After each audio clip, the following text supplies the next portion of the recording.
चलिए, तो अभी हम लोग देखिए मेजरमेंट वाला चैप्टर पढ़ रहे थे बेसिक साइंस और इंजीनियरिंग में, और इसमें मैंने आपको 2 लेक्चर पढ़ा दिए। पहले लेक्चर में मैंने आपको मेजरमेंट से रिलेटेड बहुत सारी जो बेसिक बातें होती है, एक्यूरेसी, प्रिसीजन, है ना, ये सब पढ़ाया। दूसरे में मैंने आप लोगों को मेजरिंग इंस्ट्रूमेंट जैसे कि वर्नियर कैलिपर हो गया, स्क्रू गेज हो गया, इनको निकालना समझाया।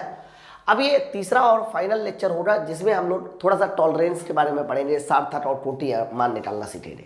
तो आप लोग हेडिंग डालिएगा सब लोग टॉलरेंस, है ना। तो हिंदी में भी आप इसको टॉलरेंस ही बोलिए। एक्चुअली में इसका हिंदी वर्ड इतना कठिन है कि आप उसको बोल नहीं सकते, तो आप हिंदी में भी इसको टॉलरेंस बोलेंगे, इंग्लिश में भी टॉलरेंस बोलेंगे, ठीक है।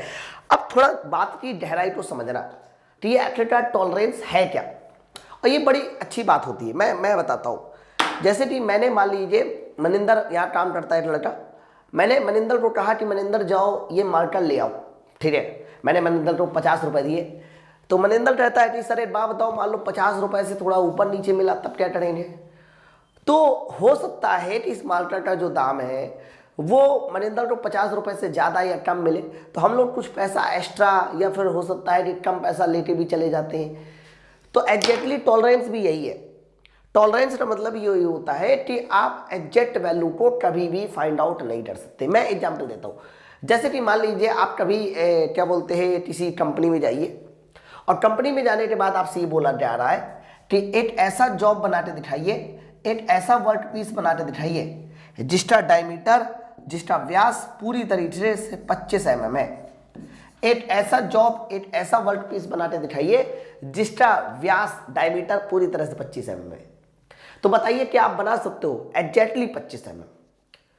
ना इतना सा कम होना चाहिए ना इतना सा ज़्यादा, ये कमी 0.001 mm भी नहीं होनी चाहिए। तो कहना सर अगर आप एक एक्यूरेट कहोगे तो एक ऐसा जॉब बना दीजिए जो पूरी तरह से 25 mm डायमीटर का हो, तो ये प्रैक्टिकली रूप से पॉसिबल नहीं है, ठीक है। अब पॉसिबल नहीं है तो जब आप किसी कंपनी में जाते हो और आपका जो चार्ज मैन है ना, या सुपरवाइजर बोल दीजिए उसको, वो आपसे कहता है देखो कभी आप कंपनी में जाइए तो एक होता है सुपरवाइजर, जो कह सकते हो 100 लोगों की टीम को लीड करता है। उसके नीचे होते हैं हमारे कह सकते हो मशीन ऑपरेटर।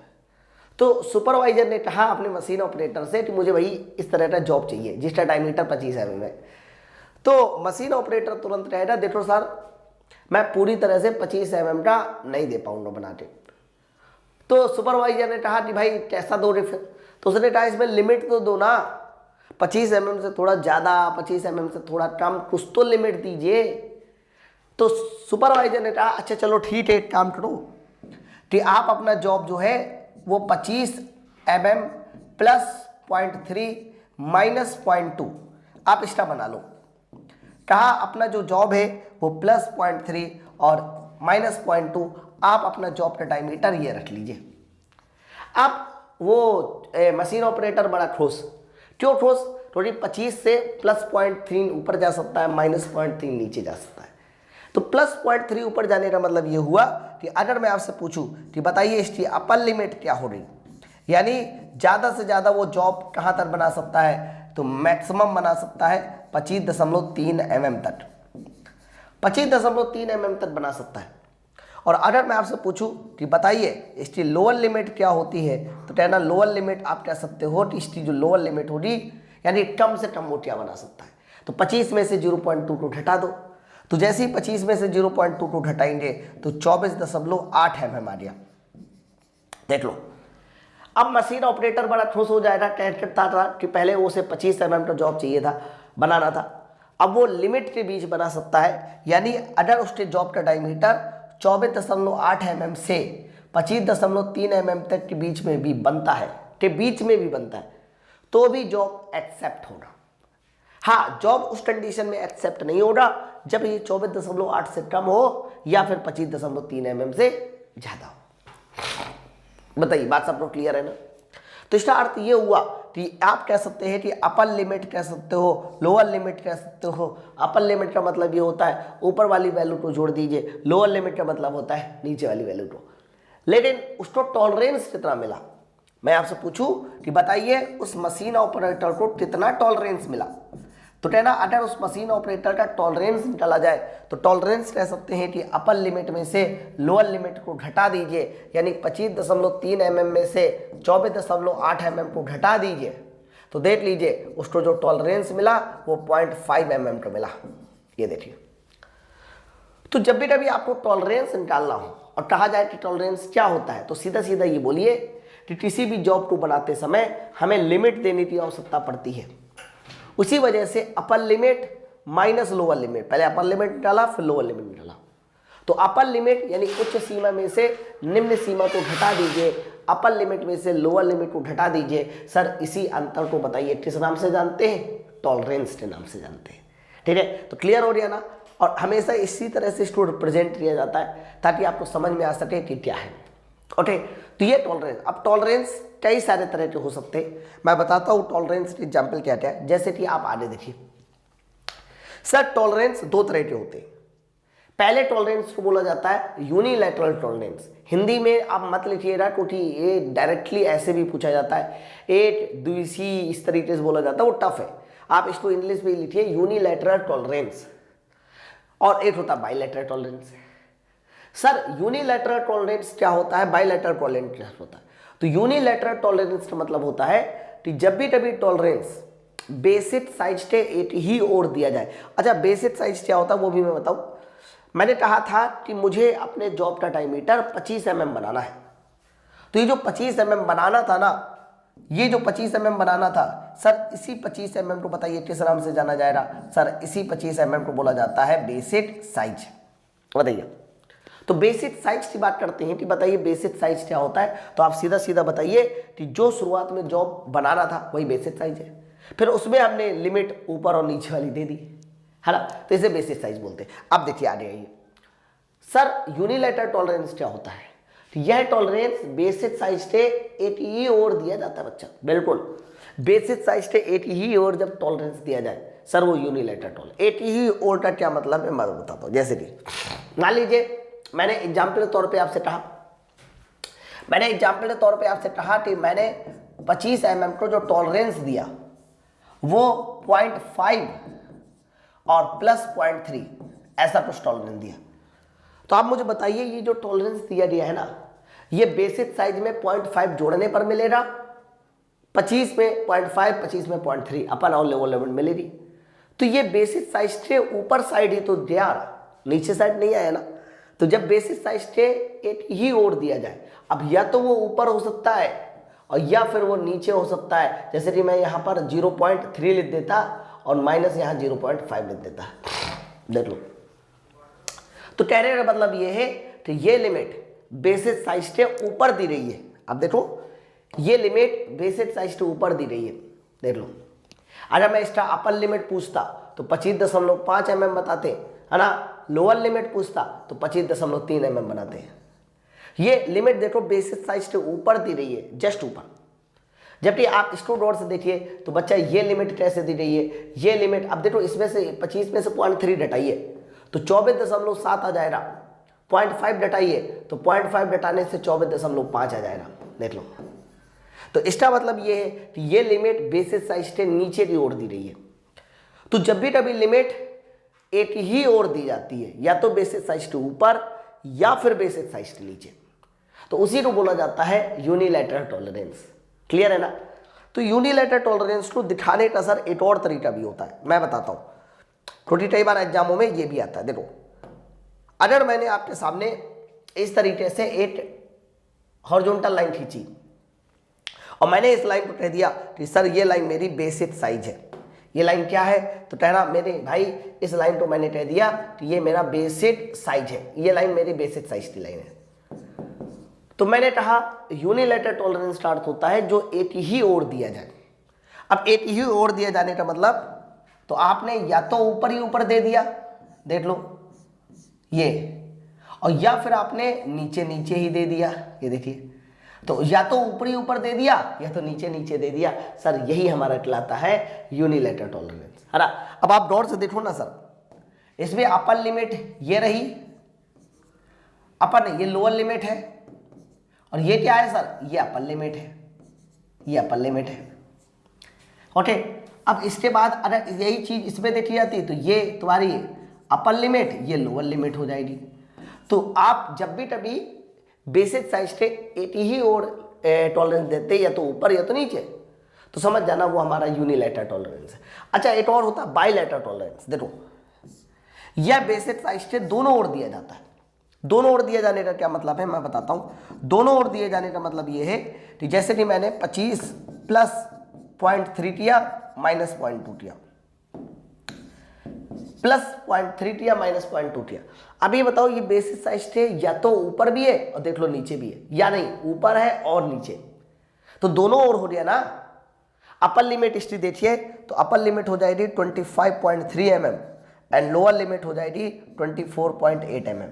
देखो तो जब भी कभी दिया जाने वाला टॉलरेंस बेसिस साइज के ऊपर और नीचे होता है सर उसे बाइलैटरल टॉलरेंस कहते हैं। सर क्या इसको यहाँ बना सकते हो? बिल्कुल बनाया जा सकता है। मान लीजिए आपने जो टॉलरेंस दिया वो कुछ ऐसे दिया, ऐसे, ये है टॉलरेंस जोन। बच्चा ये जो मैंने हैचिंग करके बनाया ना इसको बोलते हैं टॉलरेंस जोन। इसको क्या बोलते हैं? Tolerance zone. तो आप मुझे बताइए टॉलरेंस कैसा दिया गया?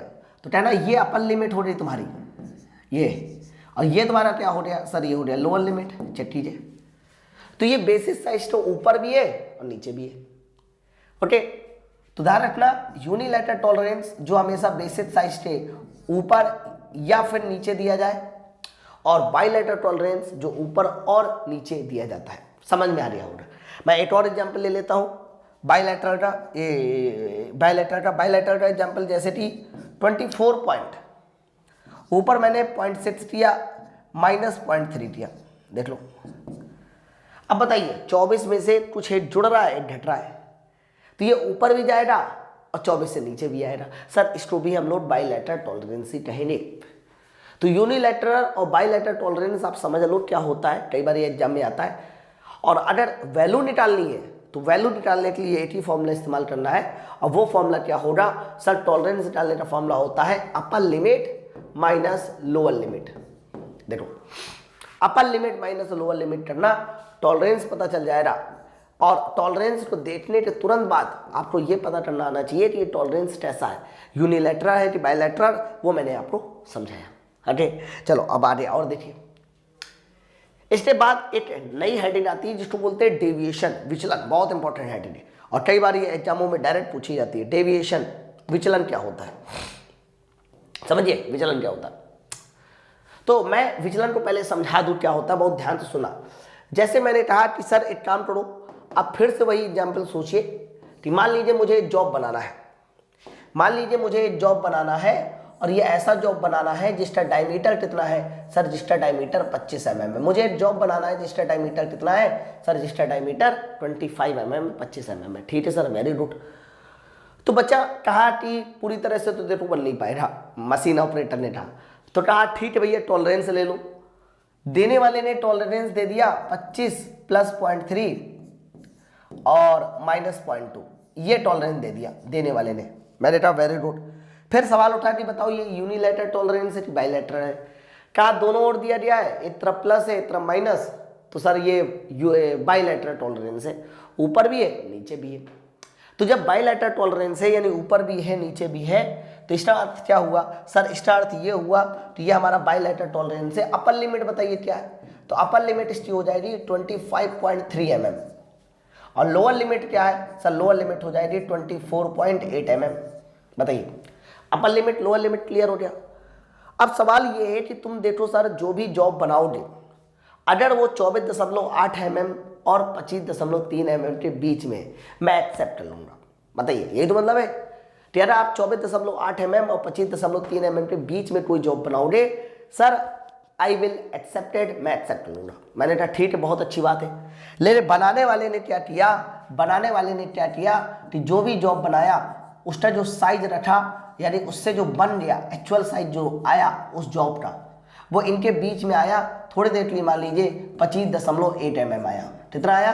25.8 mm। देखो हम लोग अपने जॉब को 24.8 और 25.3 के बीच में बना सकते हैं, समझो।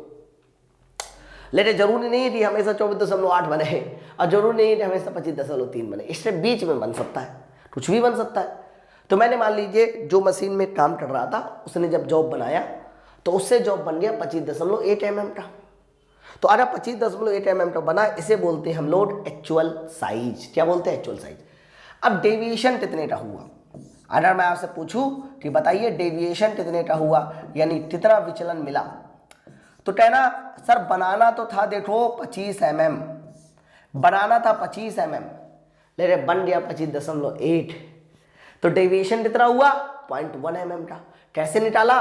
कहना डेविएशन निकालने के लिए सीधा सीधा आपको काम करना है कि एक्चुअल साइज में से बेसिक साइज को घटा दीजिए, सर यही तुम्हारा डेविएशन कहलाता है। बताइए, इससे आसान परिभाषा कुछ नहीं हो सकती। एक्चुअल साइज में से बेसिक साइज को घटा दीजिए, सर यही तुम्हारा डेविएशन है। और डेविएशन का मान प्लस में भी हो सकता है, माइनस में भी हो सकता है। देखो एक्चुअल साइज कितना है सर? एक्चुअल साइज आया 25.8 mm, बेसिक साइज कितना है? 25, घटा दीजिए 0.1 mm, वो भी प्लस में, तो डेविएशन इस बार प्लस में आया।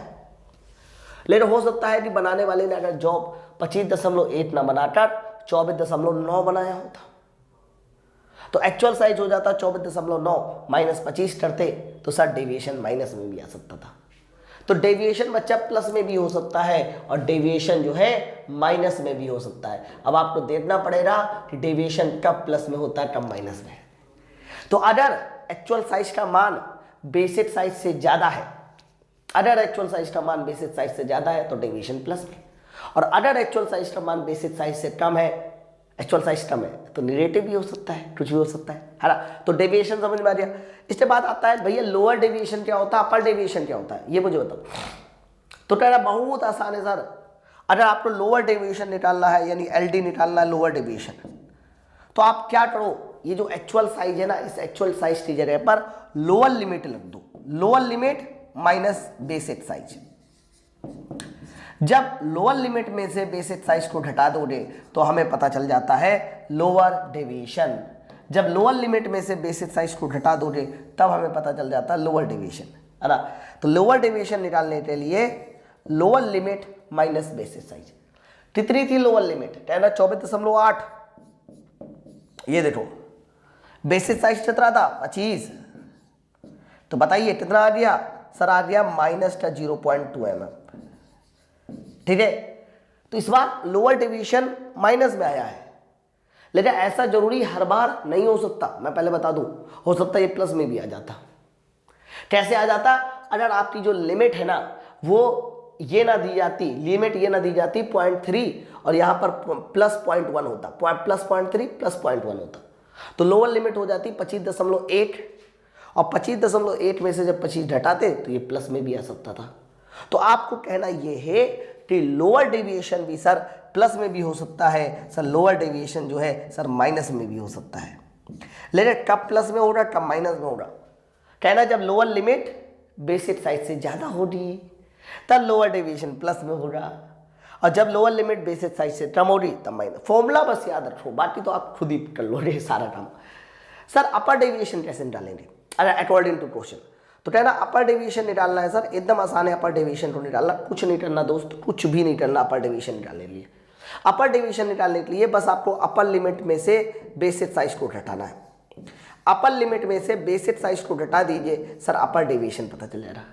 तो अपर डेविएशन का मतलब क्या हुआ सर? अपर डेविएशन का मतलब हुआ अपर limit minus basic size. Upper limit कितनी है?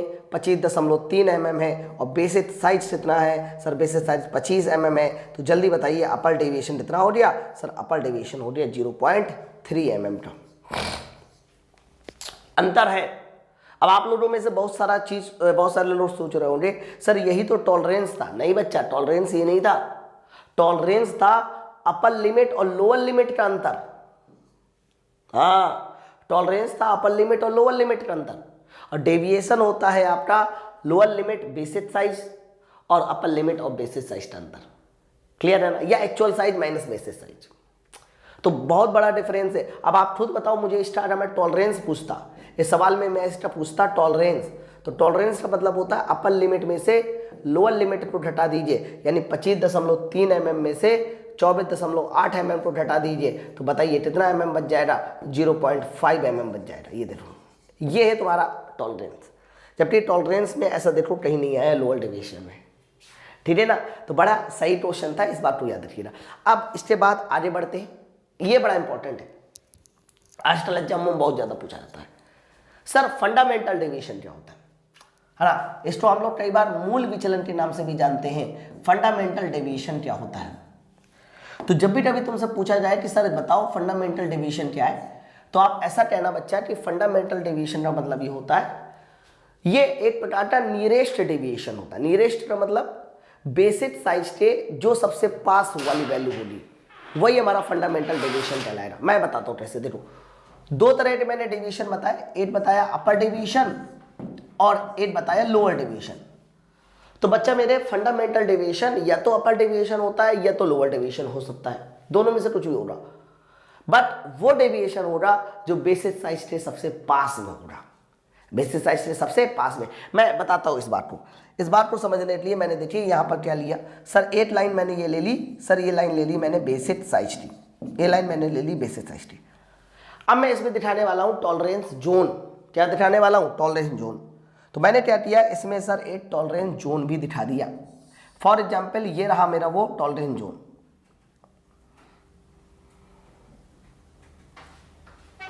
दिया टॉलरेंस जोन, ये सर टॉलरेंस जोन है ना। ये जो मैं बनाता हूं ना सर, इसे टॉलरेंस जोन कहते हैं। अच्छा टॉलरेंस को थोड़ा गौर से देखिए इस वाले डायग्राम को, ये डायग्राम बेसिस साइज के ऊपर है।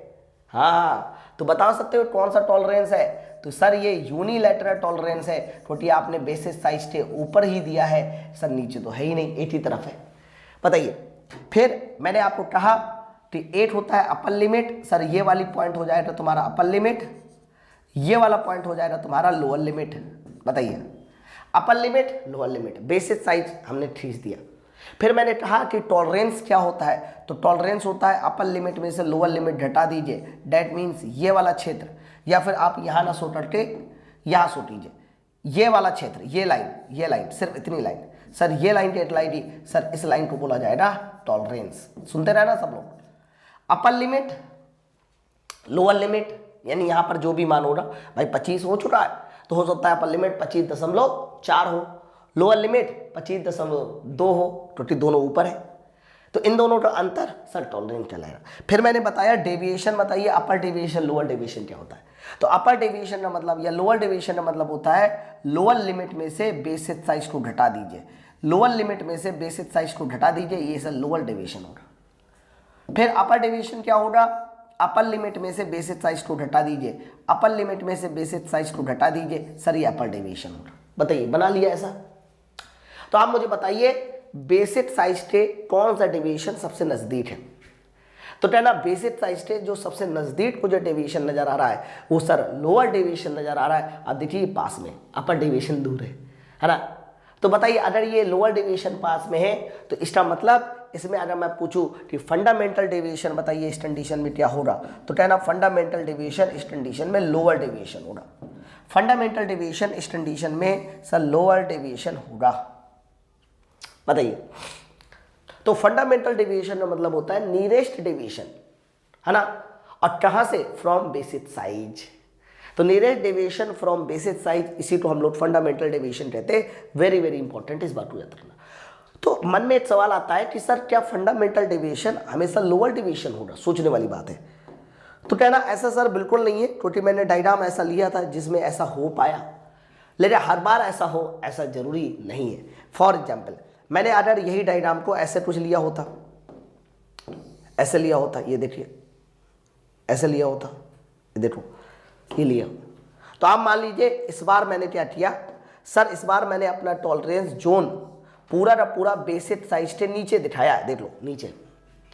तो ये भी एक प्रकार की कैसी लिमिट हो जाएगी, सर नीचे ही तो दिखाया है ना, 80 ही और तो दिखाया है ना, 80 ही और दिखाए जाने की वजह से सर इसको बोला जाएगा यूनिलैटरल टॉलरेंस, 80 ही और दिखाए जाने की वजह से यूनिलैटरल, है ना। फिर से वही सेम चीज, ये क्या हो जाएगा सर, सर ये हो जाएगा इसका अपर लिमिट, क्योंकि ऊपर साइड है। ये क्या हो जाएगा सर, सर ये हो जाएगा लोअर लिमिट, नीचे साइड है। सुनते रहना ध्यान से। फिर मैंने कहा कि इनके जो क्षेत्र का अंतर होता है, दैट मीन्स यहां से रिलेटेड ये अंतर, सर इसे क्या बोला जाएगा, सर इसे बोला जाएगा टॉलरेंस। सर ये मेरा टॉलरेंस हो गया। सर ये क्या हो गया, ये हो गया टॉलरेंस, ठीक है। फिर मैंने कहा अपर डेविएशन क्या होता है, लोअर डेविएशन क्या होता है। सर अपर डेविएशन होता है upper limit minus basic size. अब ये नेगेटिव में आएगा क्योंकि नीचे साइड है। लोअर डेविएशन क्या होता है, lower limit minus basic size. तो ये हमने यहाँ पर अपर डेविएशन भी शो कर दिया, यानी यूडी शो कर दिया, और ये तुम्हारा एलडी हो गया लोअर डेविएशन। समझ रहे हैं ना सब लोग। अब मुझे बताइए इसमें नियरेस्ट डेविएशन कौन सा हुआ। तो क्या ना, इसमें देखो नियरेस्ट डेविएशन बेसिक साइज के नियरेस्ट हमें अपर लिमिट मिल रही है। नियरेस्ट डेविएशन हमारा अपर डेविएशन हो जाएगा, क्योंकि यहाँ से देखिए सबसे पास में अपर डेविएशन है। तो इस कंडीशन में जो फंडामेंटल डेविएशन होगा सर वो देखो अपर डेविएशन आ गया। तो फंडामेंटल डेविएशन क्या होता है बच्चा, ये एक प्रकार का नियरेस्ट डेविएशन होता है फ्रॉम बेसिक साइज।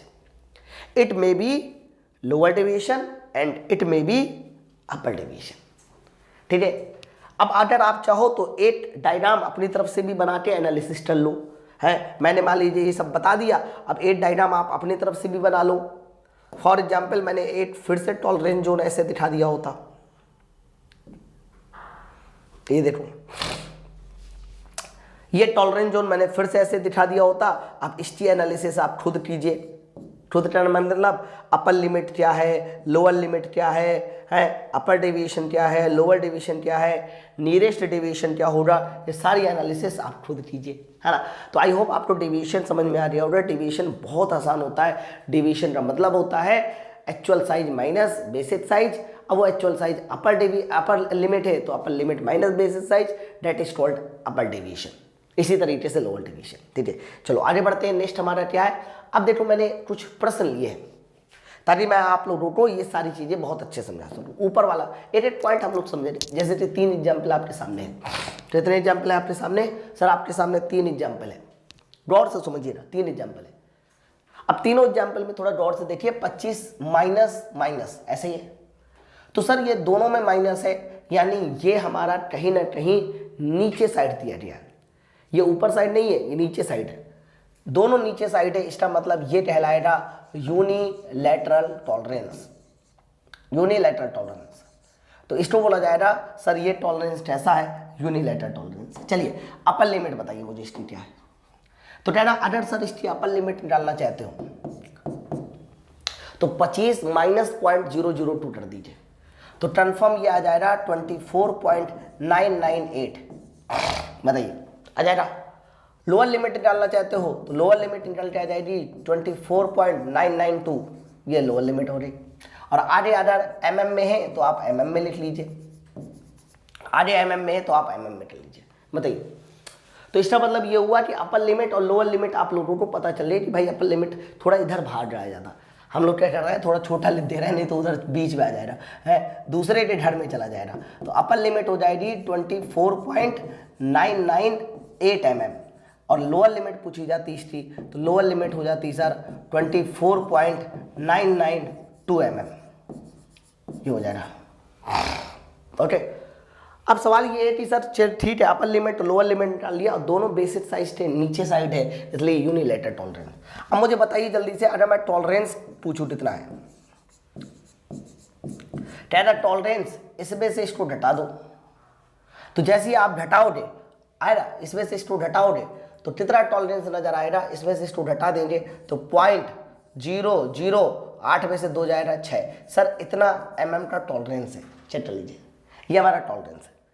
दूसरी बात सुनिए, हम इसमें लोअर डेविएशन भी निकाल सकते हैं, अपर डेविएशन भी निकाल सकते हैं। सर लोअर डेविएशन निकालना है, कैसे निकाला जाएगा। सर लोअर डेविएशन का मतलब होता है lower limit minus basic size, और बेसिक साइज कितना है सर 25, ठीक है। तो आप इसमें से घटा दो तो जो मुझे नजर आ रहा है आंसर माइनस में जाएगा, और माइनस में जाने के साथ साथ 008 और रहेगा। ये देखो सर ये हमारा क्या आ गया, सर ये आ गया तुम्हारा लोअर डेविएशन। अच्छा अपर डेविएशन निकालना हो, कैसे निकाला जाएगा, ये लोअर डेविएशन है, lower deviation LD। Upper deviation निकालना कैसे निकाला जाएगा, तो कहना अपर लिमिट है 24.998 माइनस 25, तो सर अपर डेविएशन भी माइनस में आएगा 0.002 mm, ये आ जाएगा। देखिए पता चल गया। अब मान लो आपसे पूछा जा रहा है फंडामेंटल डेविएशन बताइए सर इसका क्या होना चाहिए, तो रहना फंडामेंटल डेविएशन निकालना है तो जो नियरेस्ट डेविएशन है। अब आप मुझे बताओ दोनों लिमिट नीचे साइड है, लेकिन इन दोनों वैल्यू में से कौन सी वैल्यू जो है 25 mm के सबसे नजदीक है, बेसिक साइज से कौन से सबसे ज्यादा नजदीक है, तो कहना 24.998 24.992 में से 998 25 mm के सबसे नजदीक है। अगर 998 mm 25 mm के सबसे नजदीक है तो यही जो आप कह सकते हो अपर डेविएशन है सर, यही तुम्हारा ट्रेटलायरा, इसी को बोला जाएगा फंडामेंटल डेविएशन। ठीक है, तो भाई ऐसी कैलकुलेशन आपको सॉल्व करना आना चाहिए। देख लीजिए मैंने किस तरह से आपको कैलकुलेशन को सॉल्व करके दिखाया है। क्लियर है, आगे बढ़ाते हैं। इसी तरह का एक एग्जाम्पल ये है, example number 2। Sir example number 2 में देखिए क्या लिखा हुआ है। सर एग्जाम्पल नंबर 2 में लिखा हुआ है कि 25 प्लस 0.008। तो मुझे बताइए प्लस माइनस, सर एक प्लस है दूसरा माइनस है, इसका मतलब ये कैसी लिमिट हो गई सर, इसे बोला जाएगा ये है bilateral limit. Bilateral limit sir, ये बाईलैटरल लिमिट है, देख लो। अब मुझे बताओ इसमें अपर लिमिट क्या हो जाएगी, तो कहना अपर लिमिट 25.008 mm, ये अपर लिमिट। लोअर लिमिट बताइए क्या हो जाएगी, सर लोअर लिमिट हो जाएगी 24.998 mm, बताइए। ओके, तो अपर लिमिट और लोअर लिमिट आपने निकाल लिया। सर मुझे बताइए टॉलरेंस कितना हो जाएगा, तो कहना अगर सर टॉलरेंस निकालना चाहते हो तो अपर लिमिट में से लोअर लिमिट घटा दीजिए, इसमें से घटा दीजिए। देखो घटाते देखिए, तो घटाते देखने के बाद आपको पता चलेगा ये तो जुड़ जाएंगे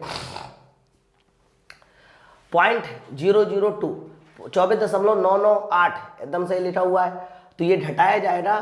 तो ये घटाने से मेरे हिसाब से आ जाएगा 8 2 10, है ना, 8 2 10 पॉइंट, इन दोनों को जोड़ के ही अंतर आ जाएगा, तो 8 2 10 यानी 0.010। सर ये MM टॉलरेंस आएगा। आप यकीन ना हो तो घटा दीजिए। कैसे घटाया जाएगा, 25 में से जब 24 घटाए, इधर घटाओगे तो 8 इसको से लिए 10, ये 10, है ना, 8 में से 8 जाएगा 0, देख लो, ये 10 में से 9 जाएगा 8, फिर 9 9 0 वो सब 0 हो जाएगा, 0.01 mm आ जाएगा। ठीक है, तो ये हमारा टॉलरेंस आ गया। फिर आपसे पूछा जा रहा है कि बताइए सर इसका लोअर डेविएशन क्या होगा, कहना लोअर डेविएशन का मतलब है lower limit minus basic size यानी 25। देखो तो लोअर डेविएशन पता चल जाएगा। तो लोअर डेविएशन अगर मैं निकालूं तो माइनस में आएगा, माइनस में साफ साफ दिखाई दे रहा है, लेकिन माइनस में कितना आएगा 0.002 mm, 0.002 mm। भाई 25 में से घटाओगे तो 10 में से 8 जाएगा 2 9, हाँ सही है एकदम, ये हमारा लोअर डेविएशन आ गया। सर बताइए अपर डेविएशन कितना होगा, तो कहना अगर आप अपर डेविएशन निकालना चाहते हो तो अपर डेविएशन के लिए आपको क्या करना पड़ेगा कि अपर लिमिट यानी 25.008 इसमें से आपको बेसिक साइज घटाना पड़ेगा 25 mm, तो अपर डेविएशन आ जाएगा 0.008 mm। देख लो। फिर प्रश्न आएगा कि बताइए इनमें से कौन तुम्हारा फंडामेंटल डेविएशन माना जाएगा, तो कहना अगर आपको फंडामेंटल डेविएशन निकालना है तो जो नियरेस्ट हो।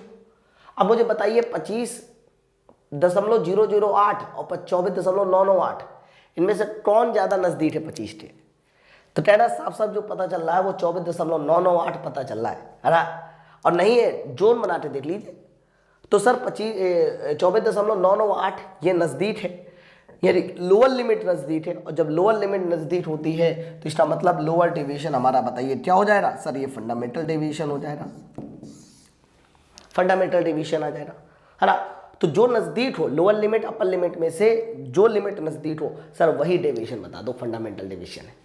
ओके, तो 25.008 और 24.998 सोचते देखिए, ये 0.008 ज़्यादा है, ये 0.002 कम है, तो यही हमारा कह सकते हो कि लोअर डेविएशन ही सबसे नियरेस्ट होगा, इसी को हमने फंडामेंटल डेविएशन कहा। क्लियर। तो ऐसे कोई भी प्रश्न पूछा जाए, कुछ भी पूछा जाए, बस आप निकाल लो। ये आपका होमवर्क क्वेश्चन है, आप इसको घर में एक बार ट्राई करिएगा। ट्राई करने के बाद जैसे मैंने आपको एनालिसिस कराया है ठीक वैसा ही एनालिसिस इसमें करना है। ठीक है, चलिए आगे बढ़ते हैं नेक्स्ट स्लाइड की ओर। तो नेक्स्ट हमारे पास जो स्लाइड है बच्चा, उसे बोलते हैं सार्थक मान। ये भी आप लोग के सिलेबस में था बेसिक साइंस इंजीनियरिंग के, तो इसको भी आपको कंप्लीट करना है कि सार्थक मान हम लोग कैसे निकालते हैं।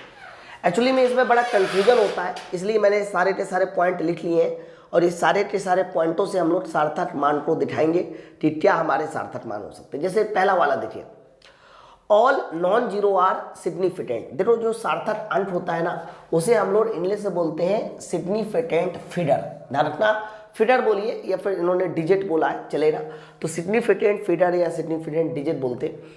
तो पहला जो नियम होता है, 5 नियम आपको समझने होते हैं। अरे ये 5 नियम पढ़ लिए तो कोई भी सार्थक अंक आप बड़े आराम से निकाल लोगे, ठीक है।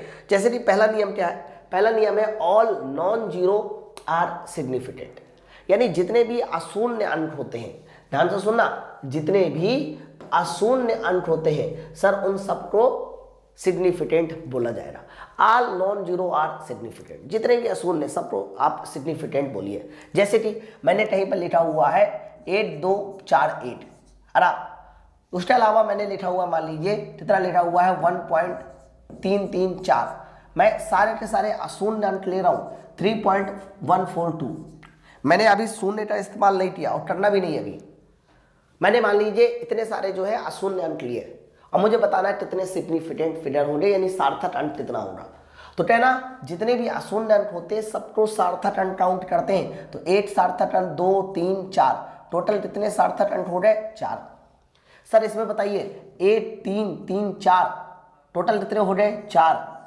इसमें देखिए 3 8, ये टोटल कितने 4।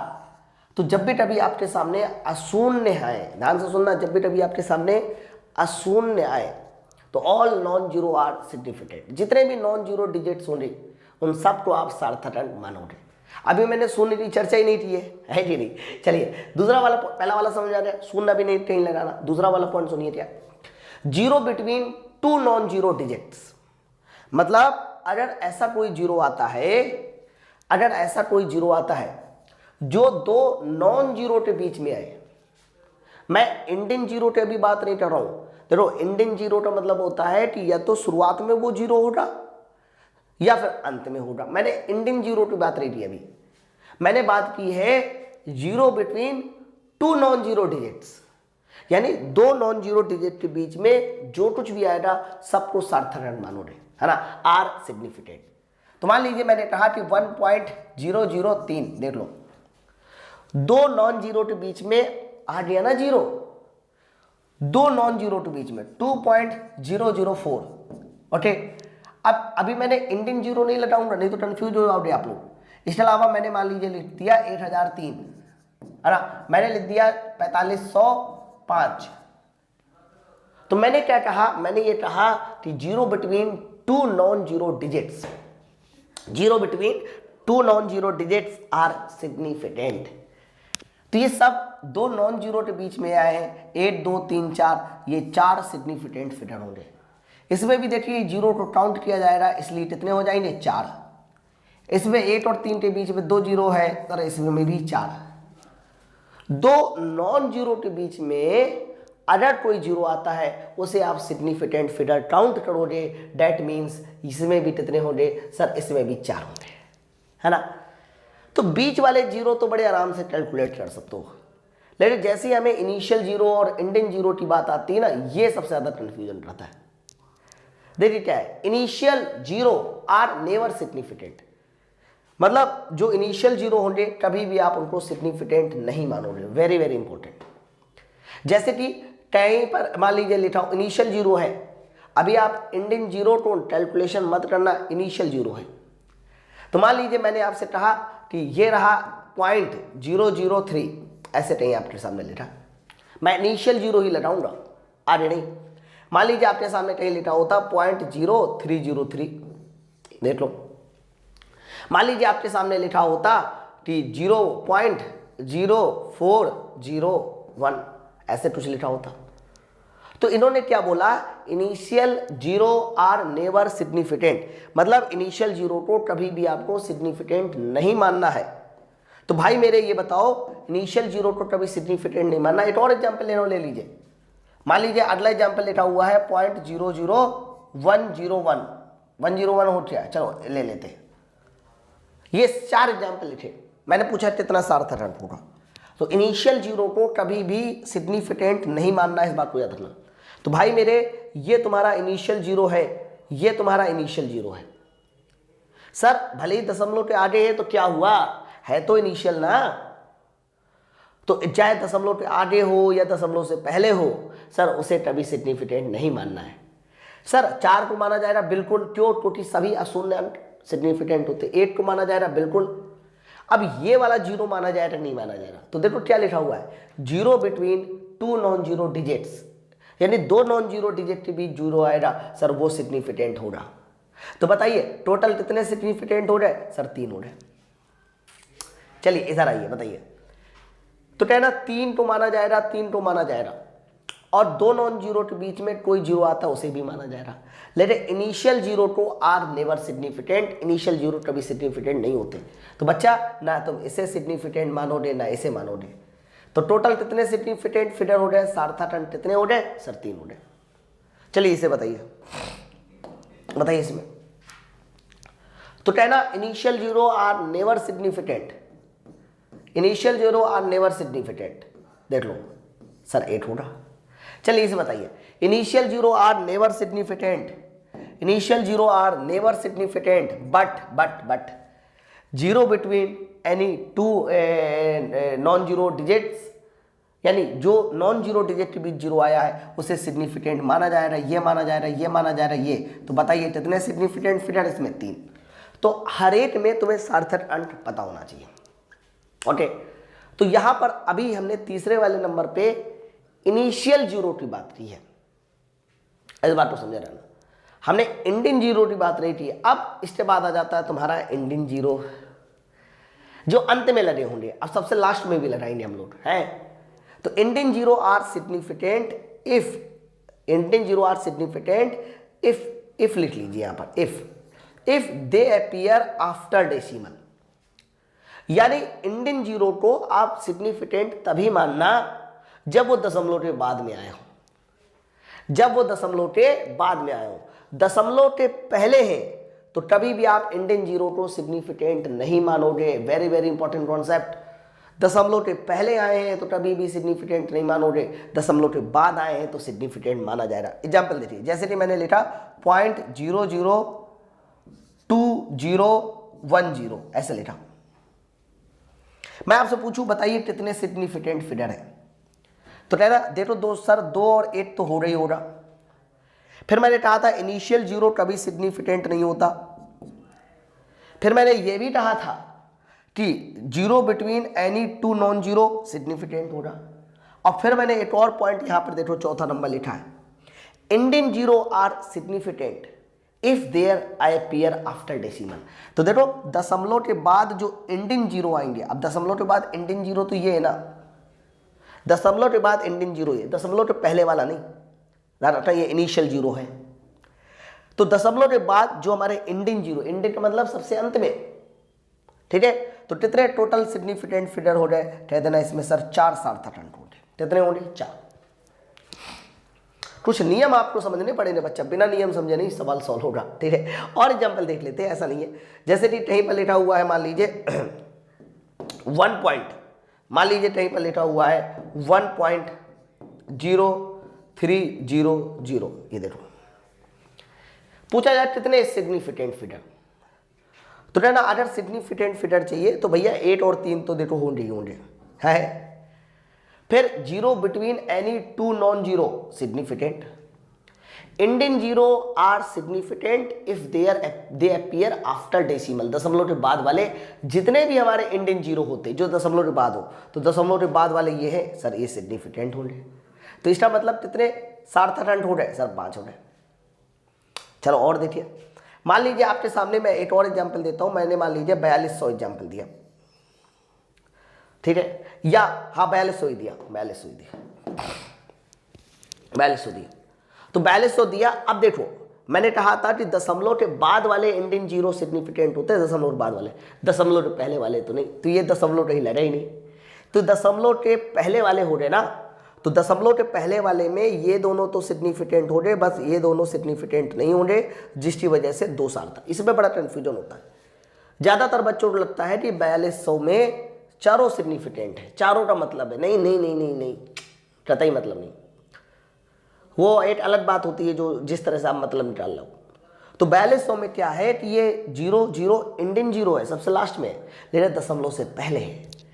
दशमलव से पहले होने की वजह से हमने इनको नहीं माना। क्यों? क्योंकि अगला पॉइंट क्या लिखा था, Indian 0 are significant if they appear after decimal. After decimal आना चाहिए, तभी वो सिग्निफिकेंट माने जाएंगे, अन्यथा नहीं। देखिए अगर ये लिखा होता 4200.08 ऐसे लिखा होता, या 10 लिखा होता, मान लो आगे पूछा जाता बताओ सार्थक अंक कितने, तो कहते 8 और 0 के बीच में जितने भी नॉन जीरो मिलेंगे 8 और 2 के बीच में सब सिग्निफिकेंट। अब ये 0 सिग्निफिकेंट हो जाएंगे। दशमलव से पहले जरूर है, लेकिन इंडियन 0 थोड़ी ना, ये तो बीच वाले 0 हो रहा है। और बीच वाले 0 हमेशा ध्यान रखना 2 सिग्निफिकेंट फिगर के बीच में आते हैं, 2 अशून्य अंक के बीच में आते हैं, तो आप उसको सार्थक अंक काउंट करेंगे। सर ये भी है, ये भी है। लास्ट वाला इंडियन 0 है, तो लास्ट वाला इंडियन 0 आफ्टर डेसिमल आया, सर इसको भी काउंट कर लीजिए। तो टोटल बताइए कितने सार्थक अंक हो गए, सर टोटल 7 हो गए। समझ रहे हैं ना बात को। अब एक बहुत कंफ्यूजन एग्जाम्पल लेता हूं, वो भी आप सुनिएगा। जैसे कि मैंने मान लीजिए लिखा होता 4200.0 ऐसा लिखा होता। अब मुझे बताइए कितने सार्थक अंक होंगे। तो कहना देखो सर एक तो ये वाला सार्थक अंक होगा, एक ये वाला होगा। दशमलव के बाद जो भी 0 आता है वो भी सार्थक अंक होता है। क्यों? क्योंकि वह इंडियन 0 है, इंडियन 0 है, हाँ। तो इंडियन 0 है तो ये भी सार्थक अंक हो गया। फिर मैंने एक पॉइंट यहां बताया था 0 बिटवीन 2 नॉन जीरो डिजिट्स। यहां पर 0 बिटवीन 2 नॉन जीरो डिजिट का मतलब होता है 0 बिटवीन 2 सिग्निफिकेंट फिगर, यानी कोई 2 सिग्निफिकेंट फिगर के बीच में 0 आता है। अब जैसे कि लास्ट वाला दशमलव के बाद है, ये सिग्निफिकेंट है, ये सिग्निफिकेंट है, इनके बीच में जो भी 0 आएगा वो भी सिग्निफिकेंट माना जाएगा। इसमें सार्थक अंक कितने होते हैं? 5। इसको आप अपने हिसाब से भी कैलकुलेट कर सकते हैं, है ना। अब आप कोई भी एग्जाम्पल लीजिए, मैं बता दूंगा। कोई भी एग्जाम्पल लीजिए, और भी एग्जाम्पल देखने हैं, और भी एग्जाम्पल देखने हैं। जैसे कि मैंने 8300 लिखा, है ना, 8300 लिखा। बताइए कितने सिग्निफिकेंट फिगर। कहना कुछ नहीं सर 803, लेकिन इन दोनों को काउंट नहीं किया जाएगा। क्यों नहीं काउंट किया जाएगा? क्योंकि ये इंडियन 0 है, और इंडियन 0 हमेशा दशमलव के बाद वाले काउंट होते हैं। तो कितने सार्थक अंक होंगे इसमें? सर 3 सार्थक अंक होंगे। कोई भी लीजिए यार, कोई भी लीजिए, 10 1.0100, है ना, ऐसे कुछ लिख दिया जाए। ये मान लीजिए यहां पर भी मैंने 0 कर दिया। अब बताइए क्या सही होना चाहिए, कितने सार्थक अंक होने चाहिए? तो कहना दशमलव के बाद के इंडियन 0 हमेशा सार्थक अंक होंगे, दशमलव के बाद के इंडियन 0 हमेशा सार्थक अंक होंगे। फिर ये वाला 1 भी सार्थक अंक होगा। सर ये 0 भी होगा क्योंकि बिटवीन 2 नॉन जीरो डिजिट आया, ये भी होगा, लेकिन ये 0 नहीं होगा। क्यों? क्योंकि ये इंडियन 0 है, इंडियन 0 है। या फिर आप कह सकते हैं कि ये हमारा कैसा 0 हो गया? सर ये हमारा इनिशियल 0 हो गया। तो इन्होंने लिखा है ना initial 0 are never significant, initial 0 को कभी सिग्निफिकेंट मानना ही नहीं। तो टोटल देखिए कितने हो गए? सर टोटल हो गए 5। इनिशियल 0 कभी भी सिग्निफिकेंट नहीं होंगे, देख लो चाहे सिग्निफिकेंट, है ना। चलिए एक और पॉइंट लीजिए, order of magnitude is never significant. कभी भी ऑर्डर ऑफ मैग्नीट्यूड को काउंट ही नहीं करना। एग्जाम्पल के तौर पे जैसे कि मान लीजिए 3.20 इंटू 10⁻³ कहीं लिखा है। बताइए कितने सार्थक अंक होंगे? तो आपको जब भी कभी ऐसा कोई डेटा दिखाया जाए और सार्थक अंक पूछे तो 10⁻³ से मुझे कोई भी मतलब नहीं है, इस बात को पहले समझ लेना, कोई भी मतलब नहीं है। इसमें बस काउंट कीजिए। तो 8 2 इंडियन 0 है, दशमलव के बाद है, सर इसको भी काउंट कीजिए। टोटल कितना हो जाएगा? सर 3 हो जाएगा। समझे बात को? फिर इसके बाद 0.0310 है ना, 10 ही मानो, गुणे 10⁴ बताइए कितने सार्थक अंक होंगे? कितने सार्थक अंक? तो मुझे 10⁴ से कोई मतलब नहीं। हमेशा ध्यान रखना जो पावर होती है, जो घात होती है, वो कभी भी सार्थक अंक में अपना रोल नहीं निभाती। इनिशियल 0 कभी भी काउंट नहीं होते, ये देखो इनिशियल 0 कभी भी काउंट नहीं होते। फिर इसके बाद इंडियन 0 काउंट होंगे, लेकिन वो दशमलव के बाद हो, अगर हुए तो ये है तो ये भी है, ये भी है, तो टोटल कितने सार्थाखंड 3 हो गए। तो आई होप आपको मजा आ गया होगा सार्थाखंड पढ़ के। एकदम आसान होता है, कठिन बिल्कुल नहीं होता। बस ये है कि एग्जाम्पल हम लोगों को कई बार बहुत ज़्यादा कन्फ्यूज करते, वो थोड़ा समझना होता है कि कैसे, है ना। आगे की बात करते हैं। इसके बाद अगली हेडिंग क्या है? अगली हेडिंग में आपको समझना है कोटि मान निकालना। इसे बोला जाता है ऑर्डर ऑफ मैग्नीट्यूड, कोटि मान निकालना। जैसे कि आप लोग को कई बार ये बोला जाता है कि मान लीजिए मुझे एक संख्या दी रही है, मान लीजिए वो संख्या दी रही है मुझे 42 36 030, ऐसे कुछ संख्या दी रही है। मुझे कहा जा रहा है इसका सर कोटि मान बताइए कितना है। तो जब भी कभी आपके पास कोई भी नंबर दिया जाए, 42 36 030, ऐसे कोई भी नंबर दिया जाए, सबसे पहले इसका आप मानक रूप तैयार कीजिए। मानक रूप का मतलब होता है साइंटिफिक फॉर्म तैयार कीजिए। तो बच्चा साइंटिफिक फॉर्म बताइए इसका क्या हो जाएगा, बताइए क्या हो जाएगा? 423 6030। साइंटिफिक फॉर्म होता है 4.2, ऐसे लिखिए, दशमलव के एक स्थान तक बदल लीजिए, बाकी सबको छोड़ दीजिए और आगे पावर लगा दीजिए। तो 1 2 3 4 5 6, तो इंटू 10⁻6 कर सकते हैं। बताइए ये इसका कहलाता है मानक रूप।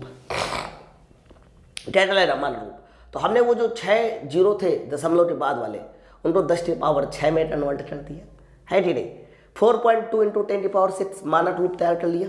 अब दूसरी बात सुनिए, जैसे ही तुमने मानक रूप तैयार कर लिया 4.2 इंटू 10⁻6, फिर ये देखिए कि संख्या का मान 3.16 से कम है, तो 10 की घात में शून्य जोड़ते, मतलब कुछ नहीं जोड़ते। और यदि संख्या का मान 3.16 से अधिक, 3.16 कहाँ से आया? √10 का जो वर्गमूल होता है, √10 का जो वर्गमूल होता है सर, वो होता है 3.16। तो कंपेरिजन 3.16 से करनी है। तो यदि संख्या का मान 3.16 से अधिक है, 3.1 देखो 4.2 इंटू 10⁻6, ये 3.16 से अधिक है। तो अधिक है तो 10⁻8 जोड़ देते हैं। तो बताइए अगर 10⁻8 जोड़ देंगे तो कोटि मान कितना बताया जाएगा? कहना 10⁻6, है ना, और +8 यानी 10⁻7। ये हमारा कैसे तो कोटि मान हो जाएगा। बताइए, तो कोटि मान निकालना बहुत ज़्यादा टफ नहीं होता। बस ये है कि अगर 3.16 से कम है तो 10 की घात में शून्य जोड़िए, यानी कुछ न जोड़िए, जो 10 की पावर है वही बताइए। और अगर अधिक है तो 10⁻8 जोड़िए। कई बार हो सकता है कि यहाँ -6 होता तो 1 जोड़ने से 10⁻5 हो जाता है कि नहीं। तो ये हमारे के सब तो कोटि मान निकालने का प्रोसीजर होता है। आप कोई भी एग्जाम्पल लीजिए, ऐसा नहीं है कि कोई भी एग्जाम्पल नहीं लिया जा सकता। जैसे कि मैं एक और एग्जाम्पल यहाँ सॉल्व करके दिखाता हूँ, देखिए जरा ध्यान से। जैसे कि मान लीजिए मैंने यहाँ पर लिखा होता है 0.00358, ऐसे लिखा होता। कहता सर इसका कोटि मान निकाल के दिखाइए, कैसे निकलेगा कोटि मान? तो कह रहा कोटि मान निकालने के लिए कुछ नहीं करना सर, दशमलव को पहले उठा के 3 अंक खिसकाइए। तो जैसे 3 अंक खिसकाया जाएगा तो 3.5, 8 लिखो चाहे ना लिखो उससे फर्क नहीं पड़ेगा। फिर आगे देखिए क्या हो जाएगा, 10⁻³ हो जाएगा। आपने इसको मानक रूप तैयार कर लिया ना, और जब इसका मानक रूप मेरे भाई तैयार हो चुका है तो क्या करना चाहिए? कुछ नहीं करना चाहिए। ये देखिए कि ये 3.16 से ज़्यादा है कि कम है? तो ये ज़्यादा है ना 3.516 से। तो मुझे बताइए अगर इसका कोटि मान पूछा जाएगा कि बताइए इसका कोटि मान क्या होगा, तो कहना इसका कोटि मान हो जाएगा 10⁻³ + 8 यानी 10⁻²। ये सर इसका कोटि मान। तो जब भी कभी आप लोगों को कोटि मान निकालना हो, 3 स्टेप है, 3 स्टेप को फॉलो करेंगे, कोटि मान निकलेगा। ओके, इसके बाद मेजरिंग हमारे पास इंस्ट्रूमेंट होते हैं, उनको भी पढ़ना है। थोड़ी बहुत सारे टर्म इससे पूछ लिए जाते हैं कि कौन सा टर्म किसको मापता है। ये आप डायरेक्ट पढ़ सकते हैं, मतलब इसमें ऐसा नहीं है कि कुछ आपको बहुत ज़्यादा डिटेल पढ़नी है ना। इससे डायरेक्ट क्वेश्चन आते हैं, जैसे कि अल्टीमीटर। तो कह सकते हो अल्टीमीटर क्या करता है? तो कह सकते हो अल्टीमीटर जो है हमें ऊंचाई मापता है, ऊंचाई। हाइट मापने के लिए किसका यूज करते हैं? सर अल्टीमीटर का यूज करते हैं। हाइट मापने के लिए ध्यान रखना अल्टीमीटर का इस्तेमाल करते हैं। सर अमीटर बताइए क्या होता है? तो अमीटर सर ये तो धारा मापता है, ये तो धारा मापता है अमीटर। हाइड्रोमीटर क्या करता है? कहना हाइड्रोमीटर मापता है सर रिलेटिव डेंसिटी, या फिर हिंदी मीडियम वाले बच्चे भी लिखेंगे इसको विशिष्ट घनत्व मापता है। इसे गिना दो। सर हाइड्रोमीटर क्या नापता है? तो याद रखिएगा, हाइड्रोमीटर नापता है नमी या फिर आप बोलते हैं मॉइस्चर। तो हाइड्रोमीटर एक ऐसी डिवाइस होती है जो नमी नापता है, मॉइस्चर नापता है। वोल्ट मीटर बताइए क्या नापता है? तो क्या ना वोल्ट मीटर नापता है सर वोल्टेज।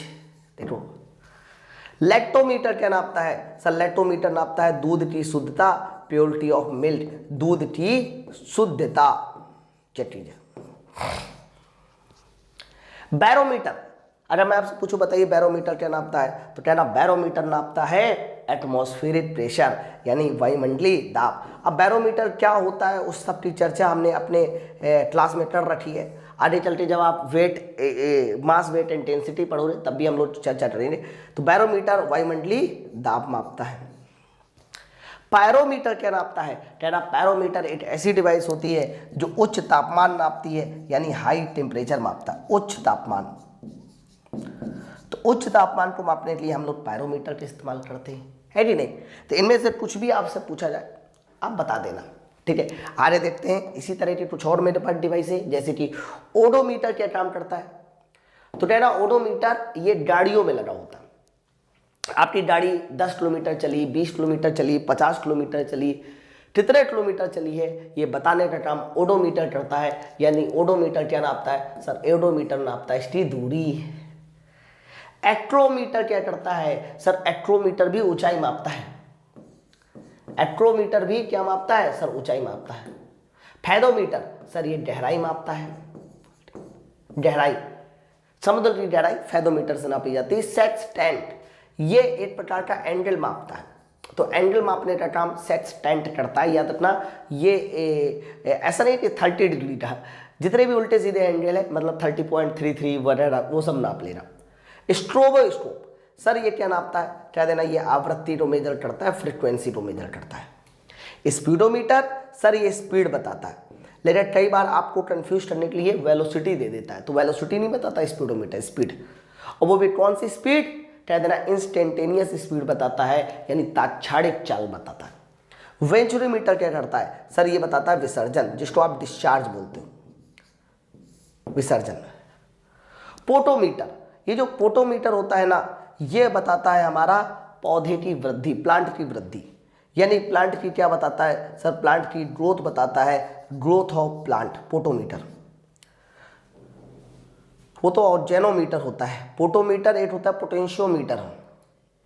ओके चलो, और जेनोमीटर ये ग्रोथ बताता है, वही मैंने कहा पोटोमीटर थोड़ा गलत हो रहा है। और जेनोमीटर जो है ना ये प्लांट की ग्रोथ बताता है, ग्रोथ ऑफ प्लांट ये बताता है तुम्हारा। और जेनोमीटर प्लांट की ग्रोथ, और जेनोमीटर। पोटोमीटर जो है ना वो प्लांट का वाष्प उत्सर्जन बताता है। प्लांट का क्या बताता है? सर प्लांट का बताता है वाष्प उत्सर्जन, प्लांट का वाष्प उत्सर्जन बताता है। टेटोमीटर क्या बताता है? तो कह देना टेटोमीटर किसी इंजन के आरपीएम बताता है, राउंड पर मिनट। मतलब हमारा इंजन कितने आरपीएम का है, कितने राउंड पर मिनट का है ये बताता है टेटोमीटर, है ना। सोनार, अगर सोनार की बात करते हैं तो इसका पूरा नाम कई बार एग्जाम में पूछा गया है, sound navigation and ranging. Sound navigation and ranging, sound navigation and ranging sir ये सोनार का पूरा नाम है। सोनार जो है ना ये पानी में वस्तुओं का पता लगाता है, पानी में, हाँ तो पानी में वस्तु का पता लगाता है, पानी में वस्तु का पता लगाने में, पानी में वस्तु का पता लगाने में ये होता है ये सोनार। बट मैं आपको एक और बात बता दूं, सोनार में कौन सी तरंगें इस्तेमाल की जाती है? तो कहना सोनार में यूज की जाती है ultrasonic wave. Ultrasonic wave sir ये यूज की जाती है हमारी किसमें? सर ये यूज की जाती है सोनार में, है ना। राडार सुना है नहीं सुना? राडार का पूरा नाम क्या होता है? Radio detection and ranging. Radio detection and ranging ये तुम्हारे राडार का पूरा नाम होता है। राडार क्या काम करता है? है ना, राडार का काम होता है हवा में वस्तु को पता लगाने में, हवा में वस्तु का पता लगाने में। अब वस्तु लिख लो या फिर सैटेलाइट वगैरह भी लिख सकते हो, है ना। और राडार में कौन से तरंगे यूज करते हैं, कहना राडार में इस्तेमाल की जाती है रेडियो वेव। तो रेडियो वेव का इस्तेमाल हम लोग किसमें करते हैं, राडार में। ओके, तो बच्चा यहाँ से हम लोगों का ये वाला चैप्टर पूरी तरह से फिनिश हो जाता है। यानी मेजरमेंट में मैंने आपको यूनिट एंड मेजरमेंट में 3 चैप्टर बनाए थे और ये तीनों के तीनों चैप्टर जो है ना ये very very very very important है। इन तीनों चैप्टर को जरूर पढ़ लीजिए। अब हम लोगों ने देखो बेसिक साइंस इंजीनियरिंग के 11 चैप्टरों में से 2 चैप्टर यानी 2 यूनिट पूरी कंप्लीट कर ली। इसके बाद जो हमारी अगली यूनिट है वो काफ़ी ज़्यादा इंपॉर्टेंट है, उससे क्वेश्चन डेफिनेटली बनेगा। उसका नाम है मास वेट एंड डेंसिटी। तो इसके बाद हम लोग मास वेट एंड डेंसिटी पढ़ेंगे। बट अभी इस चैप्टर के क्वेश्चन बाकी है मेरे दोस्त, ठीक है। चलिए मिलते हैं फिर क्वेश्चन के साथ। Thank you very much.